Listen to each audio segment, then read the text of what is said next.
Ik ben vandaag naar de natuur afgereisd hier in het bos van Erasmus in Katzand. Daar gaan we vandaag op wandeling met een gids. Maar normaal gesproken zou dat ook met een groep kinderen zijn. Maar helaas, u merkt het al om mij heen, er staat een flinke wind. Dus de kinderen komen niet, maar wethouder Ben van Assen is van de partij. Nou ja, ik sta inderdaad alleen, maar vandaag zouden we eigenlijk met de jongste groepen uit Goede een boswandeling maken en paddenstoelen gaan zoeken. Ja, maar ja, de natuur laat van zich horen vandaag. Ja, we hebben te maken met de storm Benjamin die op komst is. En ja, goed, dat werd een beetje als angst ervaren om nu nog naar buiten te gaan. Ja, maar ja, jij staat er gewoon en we gaan toch even het bos in kijken wat we daar gaan vinden. Ja, ik ben ook benieuwd. Wat gaan we doen?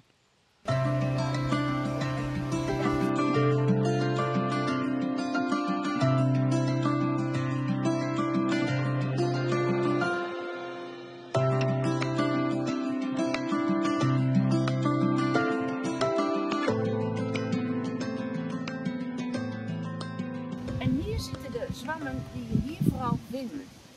Dus dat zijn dan een beetje die oesterzwamachtige, die schelpachtige.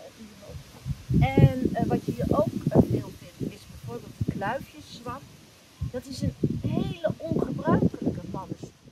Wij doen veel meer rondom natuurbeleving, bewustwording van klimaat en veranderingen. Daar hebben we organisatie ook voor in het leven, natuur en zo. En ja, we vinden het gewoon goed en belangrijk dat mensen zich verwonderen in de natuur, bewust zijn van de natuur en ook daarin een steentje kunnen bijdragen. Wij willen kinderen meegeven dat ze respect voor de natuur moeten hebben. Op die manier kunnen ook ze respect voor zichzelf hebben. En het is toch 10 keer beter in de natuur te zijn dan achter je gsm constant te zitten, denk ik. Ja, voor de kinderen in onze regio natuurlijk ook belangrijk dat ze weten hoe mooi en hoeveel natuur er hier is. Ja, zeker en vast. En zeker hier in Sluis. Dit is echt een prachtig bos. Ja, kom maar eens kijken, zou ik zeggen. Ik heb dit deze week al meerdere keer gedaan, toen ook met groepen kinderen. Ja. Hoe ging het? Nou, die vinden het spannend, want wat voor dieren wonen hier? Zijn hier ook beren? Is er soms een krokodil, dus dat moet je dan eventjes zien glad te strijken. Maar als ze eenmaal bezig zijn, dan zijn ze niet te houden. Ze rennen van alle kanten op en ze kunnen heel goed zoeken, omdat ze lager bij de grond zijn, dichter bij de grond.